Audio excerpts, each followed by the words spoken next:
Olá, meus amigos, Deus abençoe a todos vocês. Que o Espírito Santo venha iluminar o entendimento de todos, para que todos possam entender a sua voz, a sua palavra, e então obedecê-la. Aliás, essa oração eu faço todo santo dia em favor daqueles que pensam, daqueles que estão mais ocupando-se as mentes com o templo do que com o ouro que enchia o templo. Jesus disse para os escribas e fariseus hipócritas, ele diz assim: os escribas eram os que copiavam a Torá, as leis, né? Os profetas, eles eram os copiadores da palavra de Deus, copiadores. Então, Deus deu a Moisés as leis, e os escribas, a profissão deles era copiar, tirar cópia, fazer, mas a cópia não era numa máquina, não, era à mão, a cópia era à mão. Então, os escribas, eles tinham um conhecimento amplo da palavra de Deus, porque eles copiavam, faziam aquilo, era só o que faziam, copiavam a palavra de Deus. E os fariseus eram os religiosos que seguiam a letra e esqueciam da palavra, davam atenção à letra e deixavam a palavra de lado. Ora, eu queria que você entendesse que tanto os escribas como os fariseus eram extremamente religiosos, extremamente religiosos.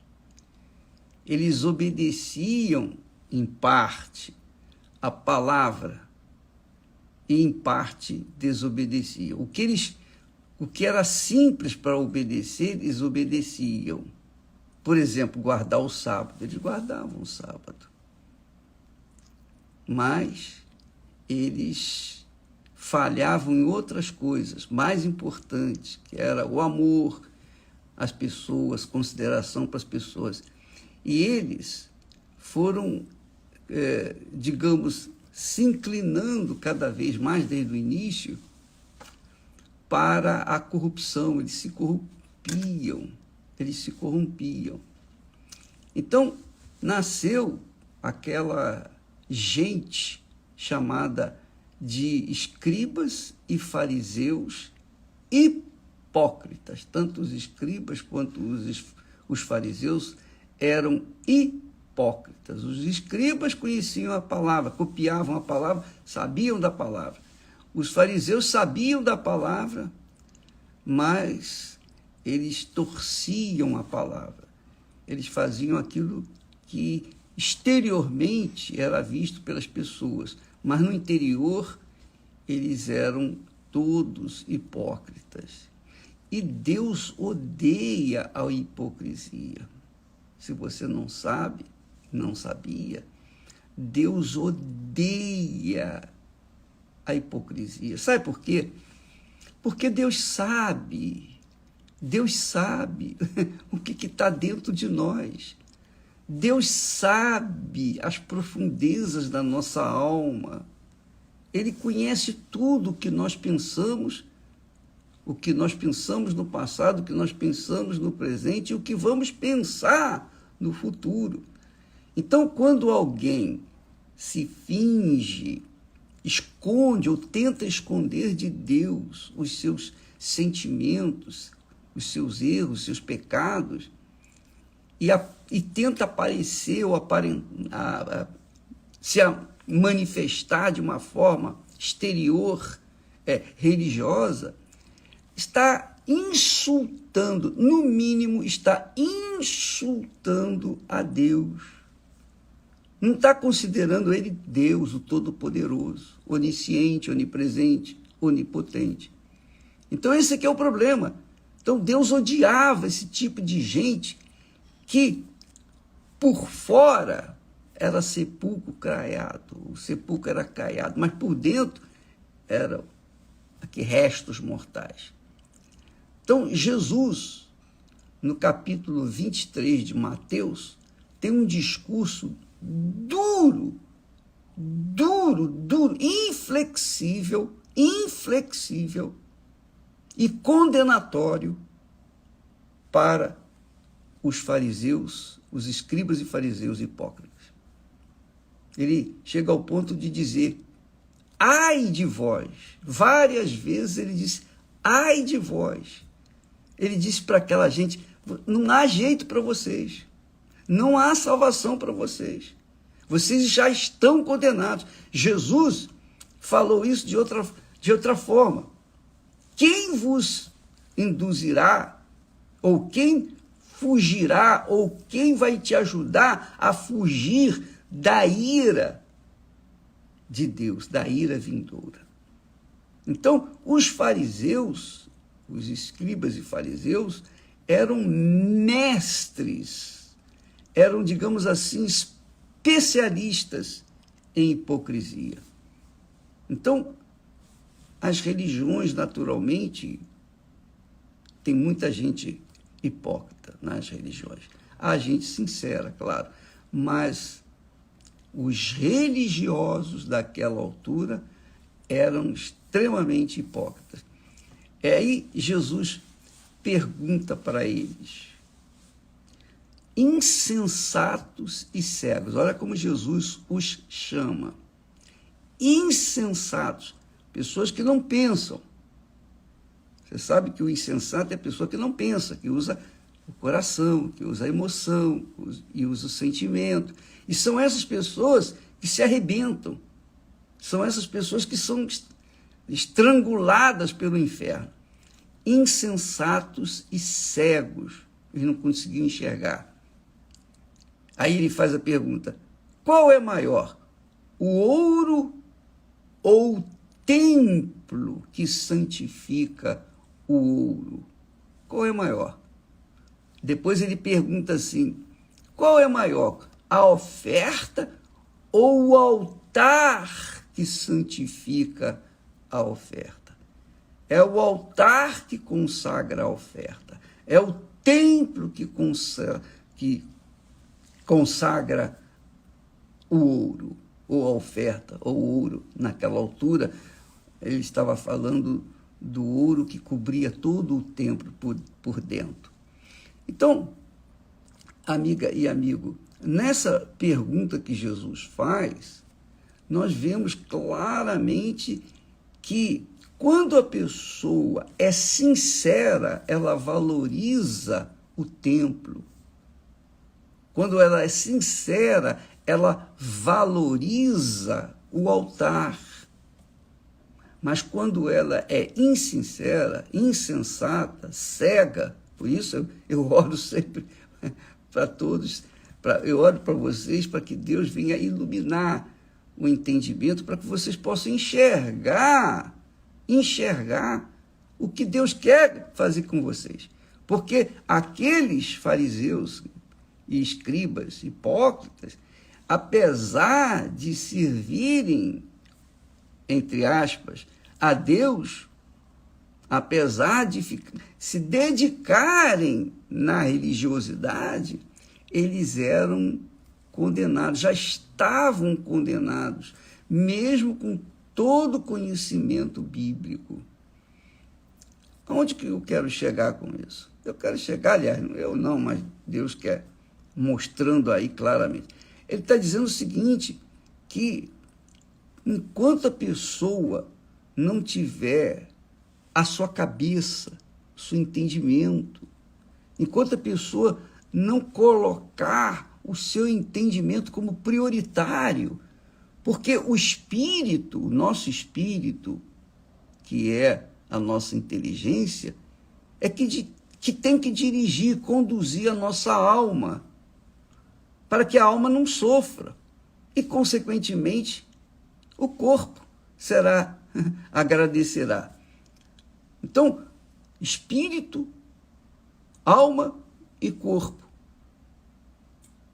Quando o Espírito Santo vem sobre nós, é para dirigir o nosso espírito, para dar entendimento ao nosso espírito, para que o nosso espírito venha conduzir a nossa alma, os nossos sentimentos, para que os sentimentos, então, venham conduzir o nosso corpo. É assim, essa é a ordem, a disciplina bíblica.